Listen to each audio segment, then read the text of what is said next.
লিটনের অভিযোগ ছিল আমি নাকি নেই না, ওর সারা জীবনের অভিযোগ। না, আলহামদুলিল্লাহ, থ্যাংক ইউ বাদল ভাইকে যে আমাদের দুজনকে পিক করার জন্য।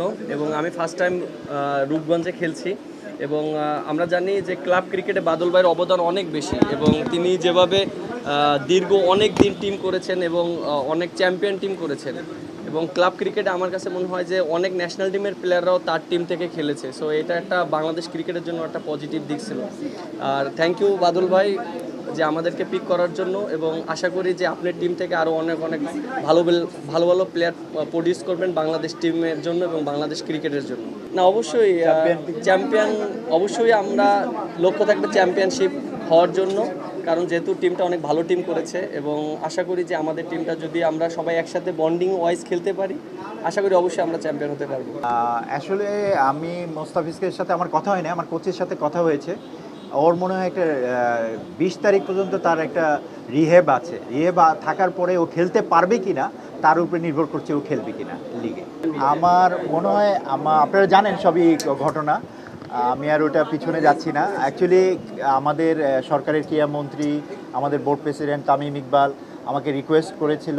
আমি অ্যাকচুয়ালি আপনারা জানেন যে আমি টিমের যা ছিল সবার সাথে সব থেকে আমি তাদেরকে ছেড়ে দিয়েছিলাম, কিছু ধরে রাখতে পেরেছি। তারপরে আমাদের ন্যাশনাল এখন আইকন দুইজনই, দুই ফরম্যাটের ক্যাপ্টেন, এবং আশা করছি এদেরকে নিয়ে এবার আমরা চ্যাম্পিয়ন ফাইটে থাকবো। এটা নির্ভর করে কখন তারা ক্রিকেট ন্যাশনাল টিম থেকে তারা রিলিজ পায় এবং তার রিলিজ পাওয়ার পরে কখন আমার টিমের সাথে ফিকচার মিলে সে কটা ম্যাচ তারা খেলবে, যে কটা অ্যাভেলেবেল থাকে সবই খেলবে। লিটনের অভিযোগ ছিল আমি নাকি নেই না, ওর সারা জীবনের অভিযোগ। না, অবশ্যই ভালো, যেহেতু অনেক দিন ধরে একটা জায়গায় খেলতেছিলাম, দেন সার্টেনলি আমাকে লাস্ট ইয়ার গুলশানিয়াতে খেলা, তো এবার একটা নতুন টিম। আর আমরা তো বাদল ভাইকে সবাই আগে থেকেই চিনি, বরাবরের মতন উনি সবসময় চেষ্টা করে ভালো টিম করার জন্য। চেষ্টা করবো আমরাও, যে মানে দুজন প্লেয়ার আমরা চেষ্টা করবো যে কয়টা ম্যাচ খেলার সুযোগ পাই যেন টিমের হেল্প হয়। অবশ্যই অ্যাজ এ সিনিয়র প্লেয়ার হিসেবে তো আমরা চেষ্টা করবোই, but at the same time আপনারা জানেন যে আমাদের ফার্স্ট প্রায়োরিটি হচ্ছে ন্যাশনাল ডিউটি। দেন ওখান থেকে বের হয়ে যে কটা গেম আমরা সুযোগ পাবো আমরা চেষ্টা করবো ক্লাবকে কীভাবে হেল্প করা যায়। ওরা এখন আমাদের ডিসিশন হয় নাই, আমাদের তো জানেন দুজনেই ক্যাপ্টেন, ওরা ডিসিশন নেবে কে ক্যাপ্টেন,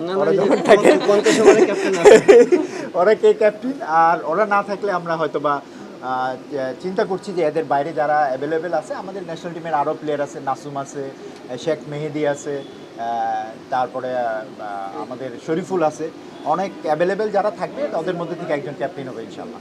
টু বি অনেস্ট, মিরাজের সাথে এর আগে কখনো খেলা নেই, অবভিয়াসলি ন্যাশনাল টিমে তো খেলেছি, ঢাকার লিগে এই প্রথম খেলবো, খেলার পর আমি অ্যান্সারটা দিতে পারবো।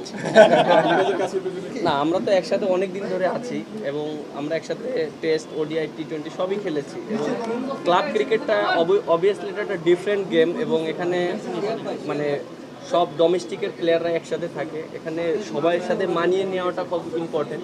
বাট লিটন দাসকে তো নতুন করে চিনানোর কোনো কিছু নেই, সো আশা করি ভালো হবে একসাথে।